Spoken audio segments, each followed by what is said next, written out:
सवाल है कि ममता दीदी ने नारा दिया था खेला होवे, पर खेला तो विपक्षी पार्टियों के साथ ही हो रहा है लगातार।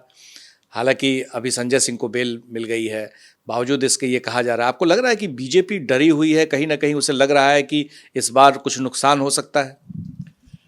बहुत नुकसान होगा। बीजेपी इस बार बहुत ही डेस्परेट है, इसलिए ऐसी ऐसी बातें कर रही हैं। फ्रस्ट्रेशन हो चुका है, फियर साइकोसिस है, डर बैठ गया है बहुत बुरी तरह से कि अब की जो है पब्लिक। किसमें डर बैठा है, मोदी या शाह में या बीजेपी में?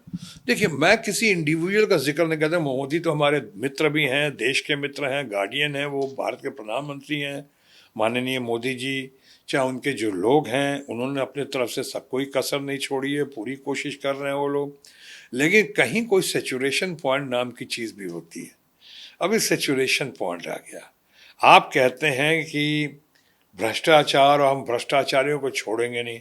आपके यहाँ तो जो भ्रष्टाचारी आता है, आप खुद डिक्लेयर करते हैं कि कोई नेचुरल करप्ट पार्टी है और कोई 70,000 करोड़ का घोटाला। किसी और ने नहीं कहा, माननीय प्रधानमंत्री जी ने खुद कहा 27 जून को, और 2 जुलाई को आप उन लोगों को अपनी पार्टी में ही शामिल नहीं करते बल्कि वित्त मंत्री भी बना देते हैं। मैं खिलाफ नहीं बोल रहा हूँ, मैं माननीय प्रधानमंत्री जी को ही कोट कर रहा हूँ।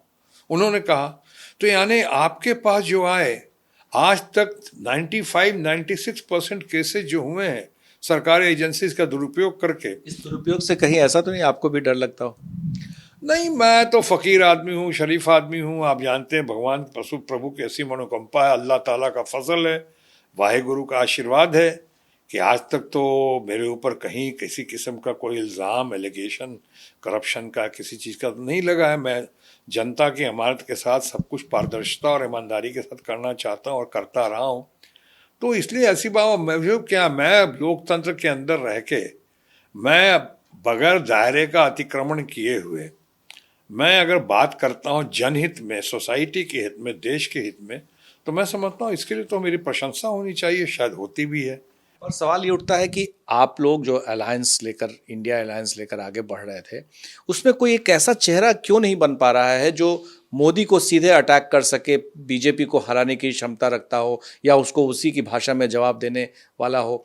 अब मैं समझता हूँ कि आपकी भी भाषा, अंदाज, आवाज़ सब कुछ है, पर ऐसा लगता है जैसे कि उसमें कुछ कुछ कमी है। वो कमी क्या है?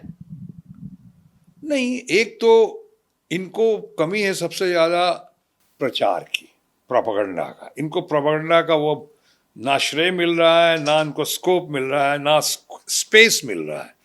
देखिए, मैं विद ड्यू रिस्पेक्ट कहता हूँ माननीय प्रधानमंत्री जी, अब वो प्रधानमंत्री कम दिख रहे हैं, शुरू से प्रचार मंत्री ज़्यादा दिख रहे हैं। लेकिन और प्रचार में उनका दम होता, और अगर 10 साल लोकतंत्र के आप प्रधानमंत्री हैं, 10 साल में एक प्रेस कॉन्फ्रेंस तो करते। आई मन, इसका जवाब क्या है? शूट एंड स्कूट, यहाँ कुछ बोला और निकल गया, कि जवाब देने का जब वक्त आया तो अब है ही नहीं वहाँ पर। अरे, आप जब पूछेंगे, आपके लोग पूछेंगे, तो जनता का सवाल ही करेंगे ना आप लोग। आप थोड़ी अपने घर का पूछेंगे कि हमारे घर पे आज खाने में ये कमी रह गई हो। अरे, आप तो वही कहेंगे जो जनता के लोग कहेंगे। आप लोग इतने बढ़िया बढ़िया लोग हैं, दमदार लोग हैं, प्यार से बात करेंगे, विनम्रता से लेकर अच्छे से बात करेंगे। क्यों प्रेस कॉन्फ्रेंस नहीं करते? मैं ट्रंप का एग्जाम्पल देता हूँ। ट्रंप बहुत मुसीबत में फंसे हुए थे पिछली बार, अब क्या हंगामा चल रहा, लेकिन उसके बावजूद रोज आ रहे थे और प्रेस कॉन्फ्रेंस कर रहे थे। हमारे मनमोहन सिंह जी, जिनको आप कई लोग मौनी बाबा क्या क्या नहीं कहकर उनका मजाक उड़ाते थे, मौनी बाबा नहीं थे वो जब जाते थे बाहर कहीं पे, प्रेस को साथ ले और प्रेस से बात करते थे, क्वेश्चन आंसर होता था। एक तो आप प्रेस कॉन्फ्रेंस करते नहीं, उसके बाद अब प्रचार के जरिए लोगों को दबाने की कोशिश कर रहा है।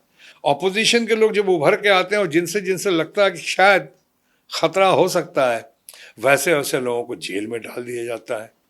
ऐसे ऐसे केसेस में डाल दिया जाता है जो कोई केस ही नहीं है। साफ दिखता है जनता को कि पॉलिटिकल वेंडेटा है, राजनीतिक बदला है। संजय सिंह को डाला, क्या सुप्रीम कोर्ट ने कहा? देश के सर्वोच्च न्यायालय ने क्या कहा? कोई केस ही नहीं है, कोई सबूत नहीं है, मनी ट्रेल नहीं है। 6 महीने आपने क्यों रखा इनको? यकीन मानिए, मैं आपके इस इंटरव्यू के जरिए कह देता हूं, चंद रोज की बात है, ऊपर वाले के यहाँ देर है अंधेर नहीं है। अभी आप देखेंगे कितना देश का लोकप्रिय नेता, इतना कद्दावर नेता, ऐसा नेता केजरीवाल, जिसके बारे में से भारत में ही हर जगह चर्चा नहीं हो रही है, लोग उसको प्यार दे रहे हैं, समर्थन दे रहे हैं, आशीर्वाद दे रहे हैं, उसके लिए दुआएं कर रहे हैं। ये केजरीवाल जिसके लिए अमेरिका से लेके जर्मनी से लेके यूनाइटेड नेशन तक ने कहा कि ये गलत है, फेयर ट्रायल होना चाहिए, और ट्रायल जो हो रहा है एकदम साफ साफ दिखाई भी देना चाहिए ईमानदारी और पारदर्शिता के साथ। उसी तरह से आप सत्येंद्र जैन को देख लें या मनीष सिसोदिया को, जो रोल मॉडल, जिसने इतना बढ़िया काम किया स्कूलों के मामले में, अस्पतालों के मामले में, दिल्ली के डेवलपमेंट के मामले में, ऐसे लोगों को किस बिना पे क्या ट्रेल है कि आप PMLA के 45 के आप उस पर डाल देंगे कि तुम गिल्टी हो जब तक तुम प्रूफ नहीं करते हो इनोसेंट अपने आप को। अरे कानून ये है और यही होना चाहिए, a person is innocent till proven guilty.